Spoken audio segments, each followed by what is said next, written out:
has been supported by Machmotors. Thank you very much for that. Hi, folks.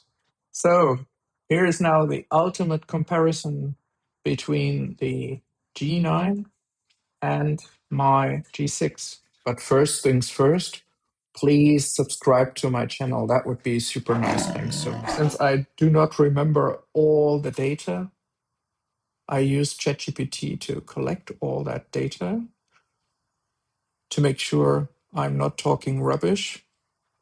So first of all, I parked them in a way that they finish at the same point, more or less. And so we can see that the difference in length is minimal. It is in fact the case that the G9 is 4 meter 89 and the G6 4 meter 76. So that's just 13 centimeters difference. The wheelbase also differs. The G9 has 2 meters 99 and my G6 289. And that means it's a difference of pretty exactly 10 centimeters. So let's compare some numbers between the two cars. We can start off by looking at the power. So the G6 has 358 kilowatt compared to the 423 of the G9. Torque 660 for the G6, 695 for the G9. The Vmax is 202 for the G6 and 200 for the G6 needs 4.1 compared to 4.2 seconds for 0 to 100. We have 80% battery capacity with a G6 compared to a mighty 92.2. The WLTP range is 510 for mine and 540 for the G9.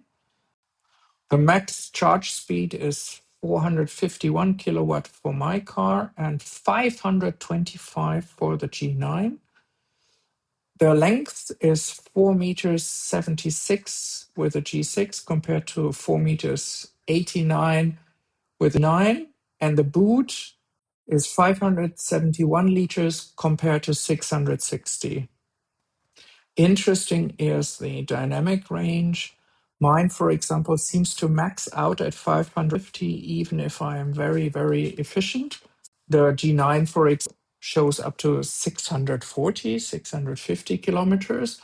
Friend of mine at Machmotors, Milan, showed me the data. The price difference between the two is quite substantial. If I configure both of them with the absolute maximum available, all bells and whistles included, in the Czech Republic, I have the G6 at around 1.35 million Czech crowns, and the G9 comes to 1.95 million. We can also add some other values which might be interesting. The trunk space is 571 liters, I said in mine, but it does not have a frunk, whereas the G9 has a frunk with about 70 liters. And the weight difference is also quite substantial. We have 2,240 kilograms with a G6 and 2,420 with a G9. What, of course, influences the consumption quite a lot is the drag coefficient, and that is 0.227 for the G6 and 0.271 for the G9. Coming back to the charging, it's maybe also interesting for you to see what the cars really need in terms of time.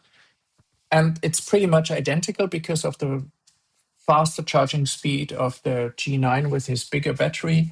5 to 80% they do easily in 12 to 13 minutes. 5 to 90%, 17 to 18 minutes. And what I do very often is go from 5 to 100 and I need 28 to 29 minutes. Let's talk about quality, etc. First thing is when you touch the two door handles, first I thought they are the same, but factually the one at the G9 is substantially thicker and feels more solid. And of course, in general, the space available, especially in the front, is much bigger, especially in the width of the car. Otherwise, they are very similar in terms of the quality appearance. One difference that becomes apparently obvious when you look at the two cars is mine does not have a glove box. I have really no idea why that is the case. And of course, the box in the armrest opens differently. There's just, I have to take that out. That was just a protection for the cup holders and the charging pads. And that is a lot kind of slimmer. This is wider. Hi, Brady. Now, immediately he has to run away when we talk to him. I would say one thing that is immediately obvious is the difference in the displays, because this one is actually a lot broader because it's two of them. It is a bit lower, flatter, but the one in the G6 is a little bit higher, although in the end, it's not such a huge difference. It just appears to be bigger because it's shorter. So that's an illusion. So there is something that my car does not have, which is existent in the G9, and that has something to do with the legs. I will show you. But first, I have to clean up a little bit not to lose that. So my opener for the garage has to go back. But as you see here, this one has a leg rest, which is super nice. And in general, the seats are one level better. But I cannot say that I really feel a difference in terms of comfort to sit. The seats are different, so that's normal, but they are not, for me, more comfortable than mine. As you can see, the box in the armrest opens differently. Otherwise, it's the same. You see there's this extra storage under the charging pads. No difference there, really. And the same is also, you have the 12 volt and the two USB charging ports in both cars. The biggest difference is the dashboard, definitely, because materials which are sometimes nice, but plastic is here still leather, although up there it's also soft plastic. Very good quality overall. And there's a nice detail. The speakers in the front are recessed when parking. And as soon as you drive, they start to rise. Very cool. Regarding the rear seats, there are two main differences, I would say. One is the leg rest, which is cool. And very importantly, they are ventilated, which is not the case in the G6. The space for seating is interestingly comparable. Well, let's test it. The front seat is set up for me, 192. So, and then I just fit in, but I'm a huge guy. So let's see how it is with the G6.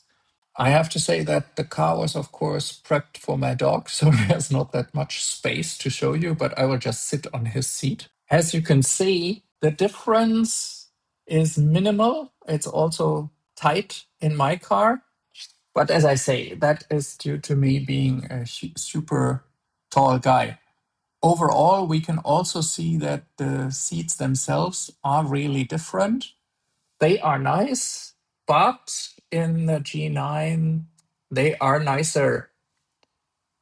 It's definitely differently done, looks nicer. One difference is also that you can change the seat tilt nicer than in my car, where you can only do it mechanically and only in two positions. Another difference is that while you can only fold down the seats manually at the seat itself, here you can see that also in the video of my first impressions, you have a button in the trunk to fold them down. But in contrast to the Model Y, you cannot pull them back up electrically, which you can do in the X9, for example. What is really cool is due to the air suspension, you can lower the trunk and make it easier to fill it. But that is something that is, as I say, due to the air suspension that cannot be done in the G6 logically. Another substantial difference is the trunk itself, not only the size of it. Sorry, it's of course not cleaned up, but you see that not only is it smaller, but it's also a lot simpler.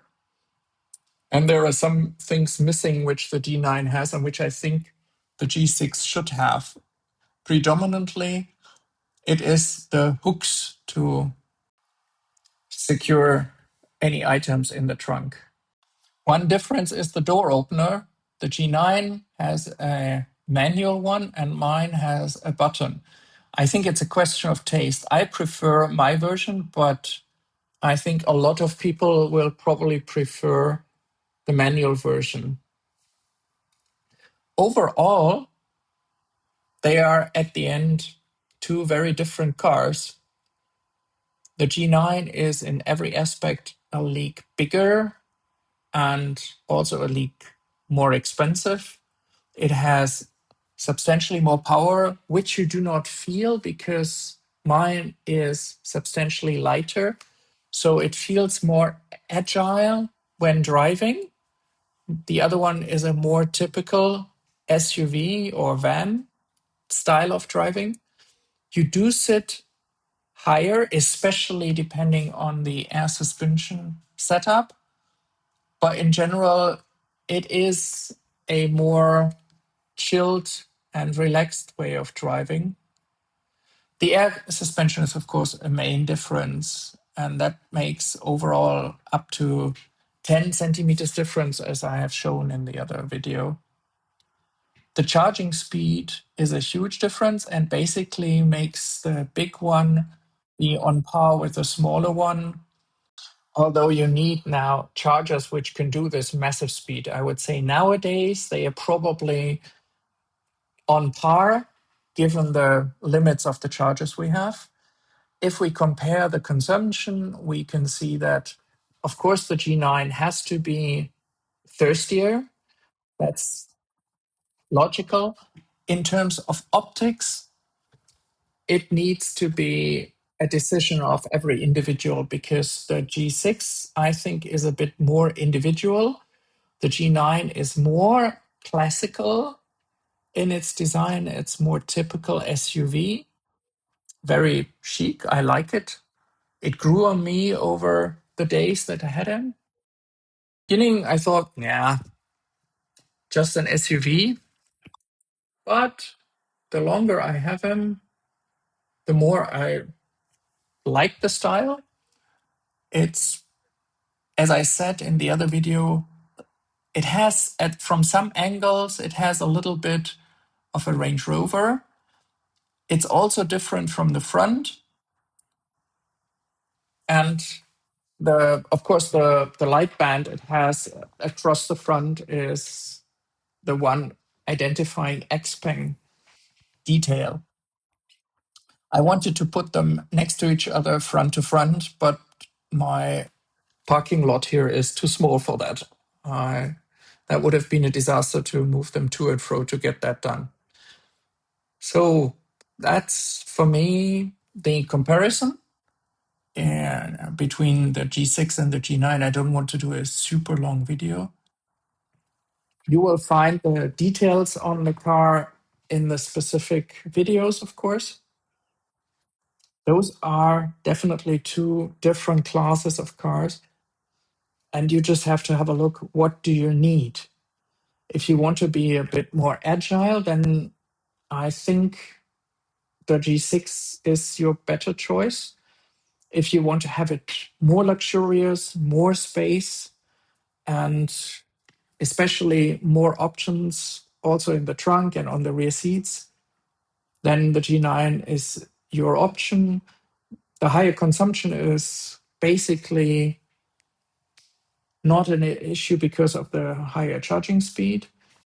As I have shown in the highway test at 120 kilometers, both cars achieve exactly the same real life range at that speed because of the battery difference, which compensates the higher consumption.